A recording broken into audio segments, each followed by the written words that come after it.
ceremony at the University of Chicago for the past few days.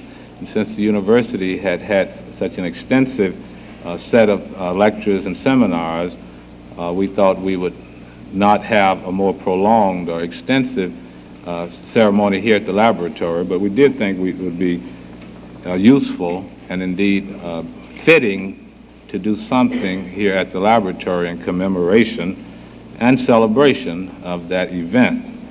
It, of course, was a very significant event, as I do not have to explain to anyone at Argonne National Laboratory. I think you've all seen the press coverage that the event has received also. I don't know, I saw a number of you at the talks at the university, so I know that many of you heard the people there, but it was a very significant and in many ways a very moving ceremony, because a number of the people who were involved in the original experiment and who had maintained a relationship with the research over the years were there. And what was so interesting about it was to hear firsthand the reminiscences of people who knew what was going on, who were actually involved, and who could now look back and put all of this in perspective. And the number of different perspectives was also, of course, very interesting. There were those who saw the event as one which in their lifetimes would always be the most significant thing they did. There were other people who, in fact, at some points in their careers had wondered about the meaning of this event and their participation in it. And of course, there were others who wondered if it was all worthwhile and if it will all turn out in the end to have been in the best interests of humankind. I think on the predominance of opinion was that, of course, it will if handled properly, and that whether or not it turns out to be in the long run significantly in the best interests of the human race will depend upon the people who are living now, and especially the people who are involved in research and development in ways that are a continuation of that first event. And that, of course, means all of us here in this audience and at Argonne National Laboratory.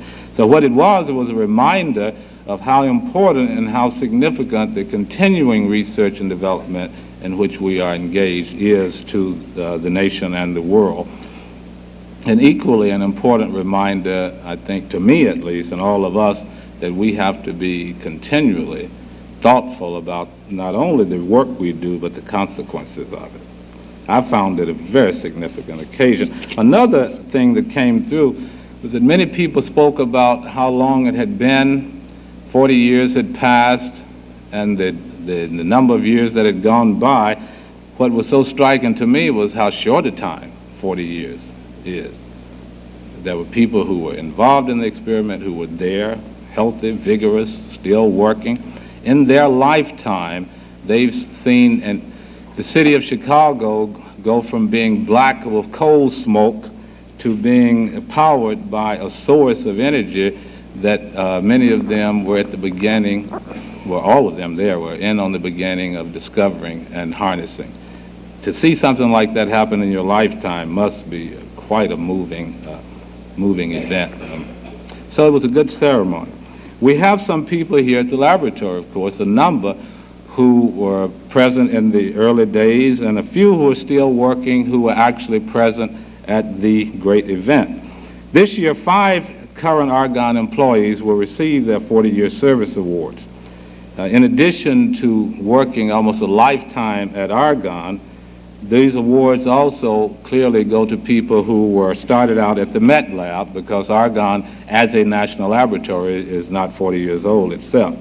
2 of the people who actually worked as graduate students with Fermi and were present at the successful demonstration of the first chain reaction, Bill Stern, who is the Assistant Division Director in Applied Physics, and Herb Kubitschek, who is now Senior Biophysicist in BIM.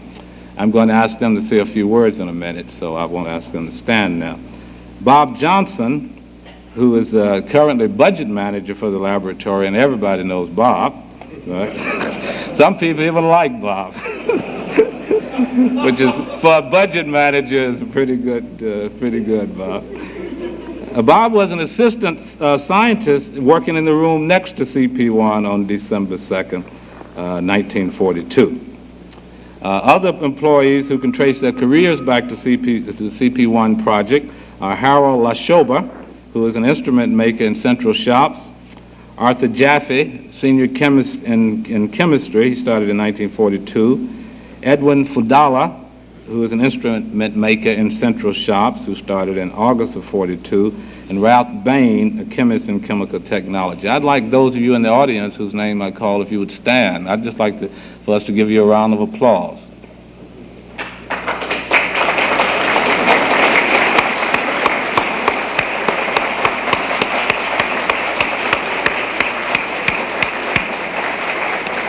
Bill, would you say a few words?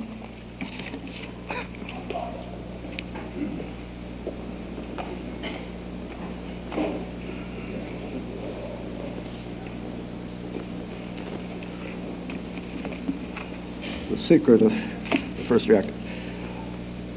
The occurrences of 40 years ago were the result of three factors that occurred together. And as I look back at it in perspective, they seem to be the following: the knowledge of the fission process, the occurrence of our involvement in World War II, the man Fermi. It may well be interesting to recite the fact of what was known about the fission process, the things that underlay the principles of a reactor. They were all there, all of them. We knew about fission. We knew that it occurred in 235. We knew that there were delayed neutrons. We knew there were prompt neutrons. We knew it occurred more easily with slow neutrons. All of this was in place. End of 39. At the end of 40, Lou Turner, previously of the lab, had predicted the existence of plutonium. Neptunium had been observed, and plutonium observed. Segre had noted that its fission cross-section would be higher than that of 235, and that was known. In 1941, people at Columbia were struggling with some materials problems, which should be familiar to all of us over the years, trying to get pure substance. But nothing happened until in December, Pearl Harbor was bombed. War was declared on Japan. And 3 months later, or 4, the Columbia group joined the Chicago people and started to work in Stagfield, Ryerson, and Eckert to produce a reactor. 9 months later, they produced a reactor.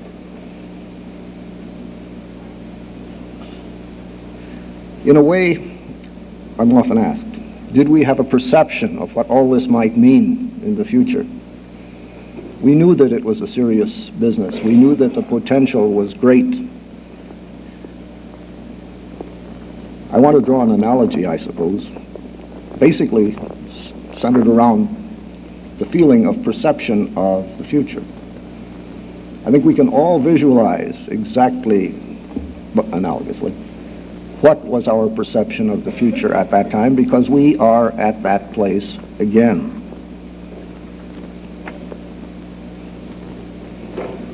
Three things are in place. Well, 2 of them are in place. We know what the nature of nuclear warfare might be, and incidentally, I here want to add, as exactly parallel, other forms of warfare. Firebombing, which in Dresden killed as many as we killed in Hiroshima and Nagasaki. We've always had chemical warfare possible. We now have bacteriological. We have missiles. We have a whole higher order of technology available. So I want to call this high technology warfare, really, rather than nuclear. But we know what it's like. The second ingredient is coming into place. That is the broad popular perception of the problem. That's analogous, that's the motivation analogous to the war in the CP-1 case. And I think we lack now the third step, which would be, well, it needn't be Fermi, but it would be something significant. That is that which will put in place a mechanism to prevent high technology, major war in the future. We all sit there now, and our feelings about that are somewhat as our feelings were in December of '42. There's a lot possible up there ahead. How it will go, we don't know. We can hope. I think it's all there. There was reason to be hopeful in '42, and I think there's reason to be hopeful now.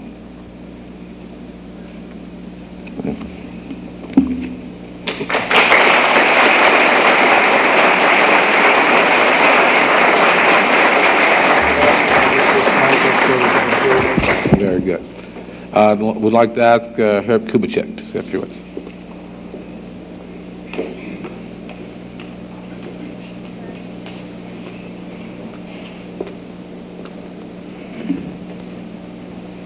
Well, one thing I can say is I never thought 40 years ago I would be here at Argonne yet and standing up on the podium and talking extemporaneously.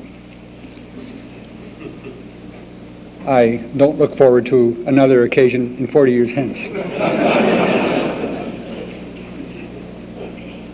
So much has been said about that day that the first controlled chain reaction took place. I won't say a word about it except to say, usually I'm asked, was I glad I was there? And on balance, I'm glad I was there.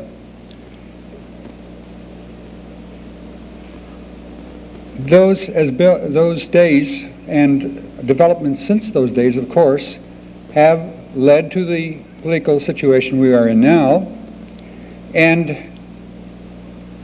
I want to press for the aid of all of you people in educating the public mind, talking to people wherever you can, and telling them what you know about the problems concerning nuclear warfare or whatever questions they have about nuclear energy. I think that there is a great difference here today and at the time that we were working on the reactor, in that there is a public consciousness which has been aroused, that we need to arouse it more, that we need to let people know what the facts are. Whether you're for a freeze or whether you're not for a freeze, that doesn't enter the picture here. What we need to do is give people the information that they need on technical developments so that they can make up their own minds and be better citizens and lead to whatever an improvement, if at all possible, all sorts of improvements in the government of this country. I mean by that they will be wise enough to understand what is going on. They will try to elect the best people they can under those circumstances. And I think we need that kind of information to crawl out of our present situation. Thank you.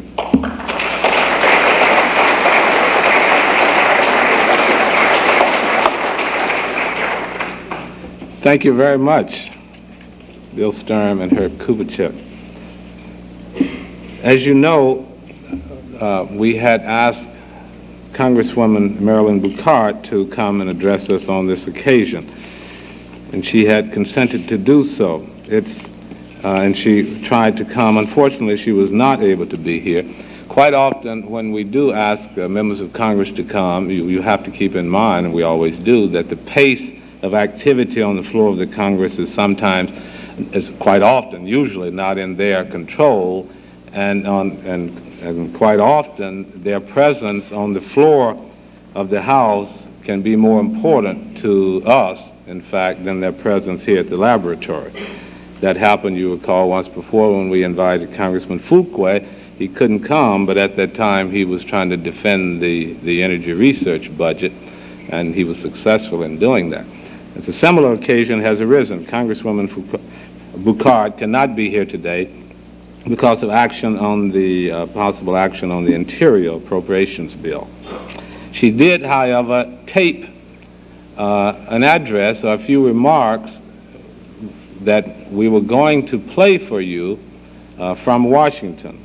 However, high technology has failed us again. So we have resorted to a more traditional form of greeting. Dr. Brewer has hand-delivered a message from her, which I will read. This is from Congresswoman Marilyn Boucard. Dear colleagues, I regret very much that my activities in Washington are keeping me from being with you today for the 40th anniversary of CP-1. As I'm sure you know, a crucial House vote is expected momentarily on continued funding for Clinch River, and I'm concentrating my efforts in that area. This is a hotly debated issue in Congress, and the vote will be close. If you believe, as I do, that Clinch River is essential to the future of nuclear power, you will understand my decision to remain in Washington. I do want to pay tribute to the pioneering genius that harnessed the atom and in so doing introduced a new and important tool for mankind. Following the historic event that we are commemorating today, countless other milestones, including EBR-1 and 2, Shipping Port, and FFTF, have marked the steady technological advance of nuclear energy. Today, our country takes for granted the significant benefit that we derive from nuclear power, including 13% of our electricity. There are also many who fail to appreciate the future capability of nuclear energy to provide, through the use of the breeder, a safe, essentially inexhaustible supply of electrical power for generations to come. It was Dr. Albert Einstein who said, quote, "Just when humanity found the means to overcome its problems, it forgot what they were and lost its purpose," end quote. The dedication and resolve that directed Enrico Fermi and his team of scientists 40 years ago must be revived in terms of a national commitment. To deny the full and beneficial role of nuclear energy would be a foolish mistake that an energy-dependent world can ill afford to make.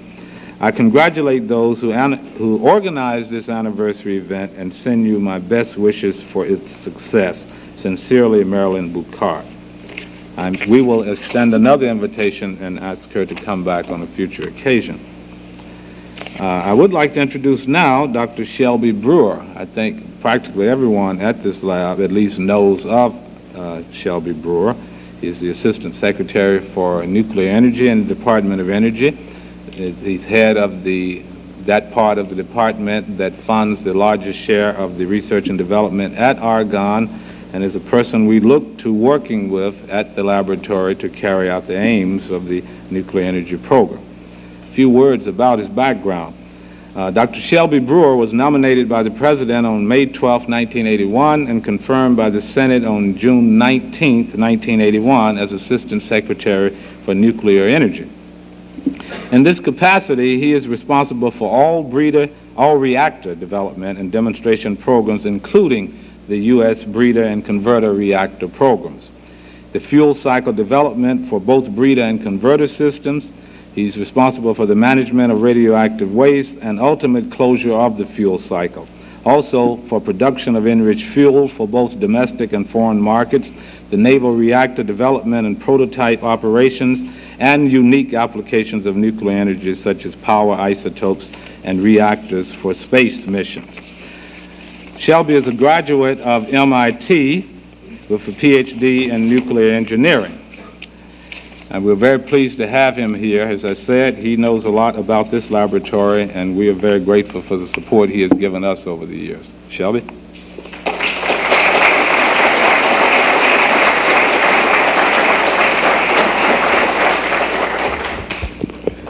Thank you, Walter.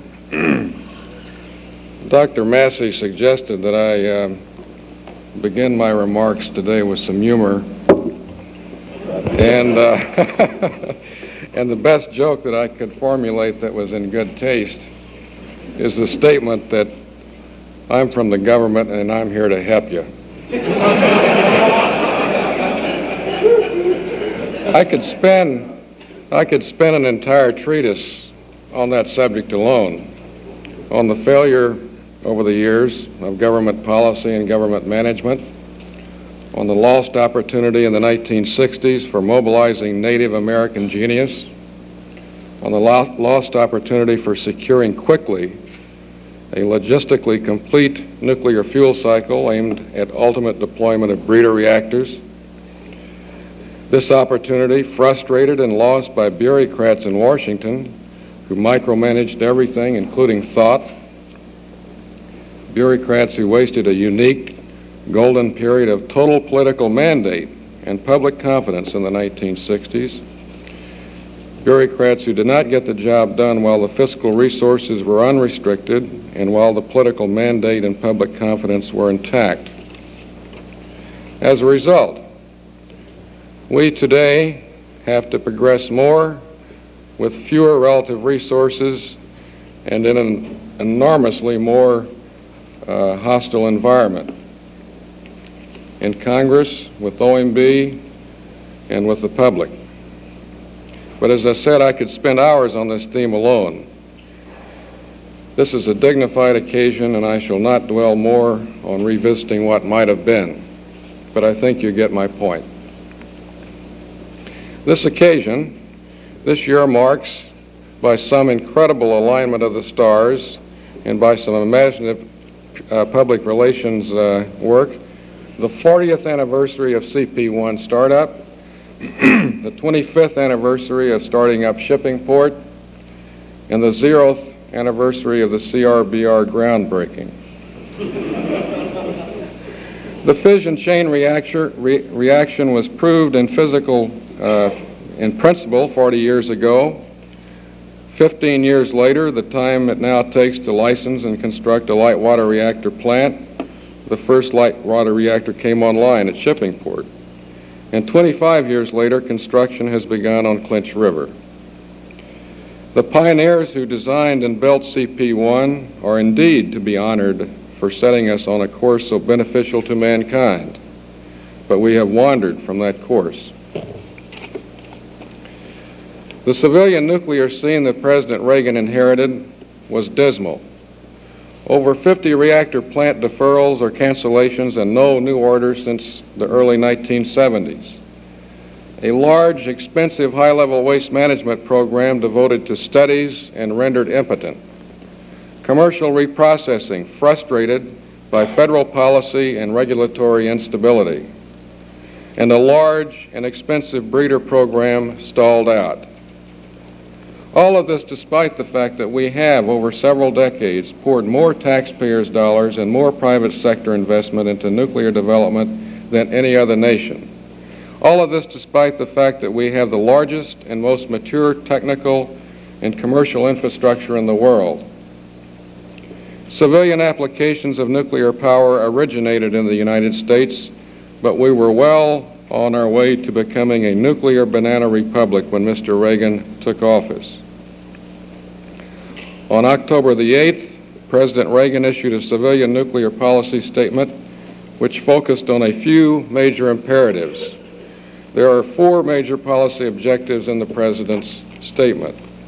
First, improvement in the nuclear licensing process and in the entire institutional and financial environment of the electric utilities.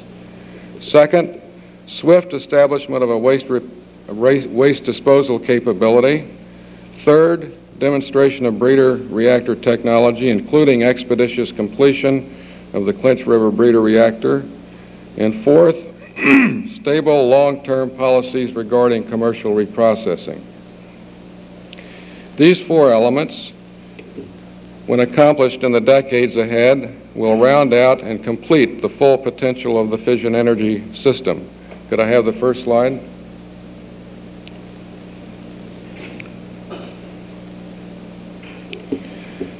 They correspond, incidentally, to the physical architecture of the complete fission energy system envisioned decades ago by the nuclear pioneers. Let's review how far we have come in the past year since the President's call to arms.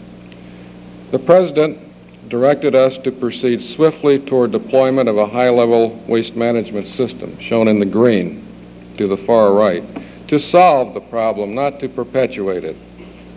I believe that most of you know of the progress that has been made in the past year on nuclear waste legislation. The Senate voted out a bill, Senate 1662, last April. This bill has several key necessary ingredients: an off-budget funding mechanism, a statutory process for resolving state-federal issues on citing a repository, a mandated schedule leading to a permanent repository. The bill is comprehensive. It provides for a complete back end of the fuel cycle, including interim spent fuel storage and the possibility of a monitored retrievable storage system if surge capability is needed, as well as the permanent repository. In the House, 5 committees had jurisdiction over the legislation, and working a suitable form of the legislation through these committees was truly a mission impossible. But somehow it got done, and I am happy to report that the bill passed on the floor yesterday. I'm hopeful we can place it on the President's desk by the end of this lame duck session. Besides the legislation, we have accelerated the high-level waste repository program and have given it a sense of mission, direction, and schedule. We have, in fact, begun the exploratory shaft and basalt at Hanford, Washington. We have shifted emphasis from engineering R&D to actual siting and construction. Let's turn now to the first of the President's policy objectives, licensing reform. Mark Rowden has characterized the current process as a bewildering maze.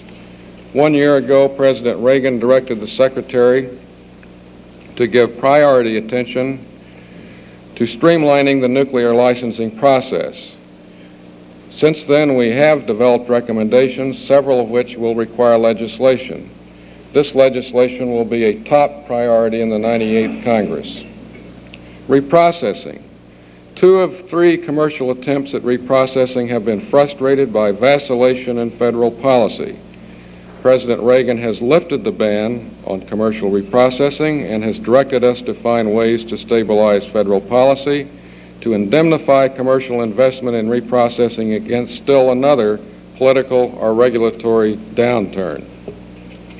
After consulting extensively with industry, the financial community, and the utilities, and the laboratories, we believe we have defined the minimum set of federal actions which will renew commercial interest in reprocessing. There are yet some refinements to be made in our formulation within the administration, but I am hopeful that we will have a consistent and practical initiative to announce in the very near future. Let's turn now to the breeder. As you know, Eric in particular, President Carter stalled out the demonstration program in 1977. As with waste management, his breeder policy emphasized continued study, endless and expensive basic research and development, and endless considerations of options and alternatives. A large national technological effort, but without a schedule, without any measurable deliverables, and without a definable mission. President Reagan, on the other hand, has restored breeder demonstration as a major feature of nuclear policy, and he has directed that we expedite construction of Clinch River, which was so severely crippled by the previous administration. In my confirmation statement, I promised to re-baseline and accelerate all aspects of the project, and I have done that. In 1981, we reestablished the licensing process with NRC. In addition, we sought, found, and used an obscure section of NRC code, section 5012, which allows for early site work prior to an LWA or a construction permit. This would permit shaving off about 18 months on the front end of the Clinch River schedule and would save the taxpayers well over $100 million. It would also, I admit, give a boost to our sagging support in Congress to have finally, after 12 years, this project underway in construction. The past year has been a saga as far as Clinch River is concerned, a cliffhanger, a race against time. As you know, our request for the 5012 early start was denied by the Commission twice last spring, and against almost everyone's advice, we decided to buttress the case and try a third time, and we won. On August the 5th, the Commission voted favorably, only to face 3 legal challenges, 2 in D.C. Court and 1 in the Atlantic Circuit Court. We were then enjoined from site work by Atlanta. That injunction was fought and removed. We then faced an injunction in the D.C. Court, but that too has been lifted. And yesterday, we won the major lawsuit in the D.C. Court, and we are free and clear to proceed. The long and short of it is, though, that after 12 years, we have begun to prepare the Clinch River site for construction. Compare the 12 years to the 15 years between CP-1 and shipping port. Finally, I would like to mention one other nuclear achievement or accomplishment of this administration over the past 18 months, and this has to do with our policy regarding nuclear exports. The President has urged that we return to a position of leadership and strength in international nuclear commerce. Wearing hair shirts, wringing hands, and petty self-righteous preachments, the policies of denial ill befit this great nation, and we have made some progress. We cannot make the rules if we are not in the game. 1 year ago, we were not even on the scoreboard in the competition for the Mexican orders. 9 months later, if the Mexicans were to purchase reactors, the United States would have gotten the job. In summary, there has been significant progress on executing the President's nuclear policy, but there is much to do, much to deliver on in the days and years ahead. The nuclear agenda over the next several months is crowded, and it is fraught with political challenges, waste legislation, a crucial vote on Clinch River facing us probably next week, initiatives on reprocessing requiring congressional approval, and a prospective effort to revise our nuclear licensing process. But if the job can't get done now with this President, then it can't get done and won't get done. We will drive relentlessly toward the complete fission system envisioned 40 years ago by the pioneers. Thank you very much for your attention this afternoon.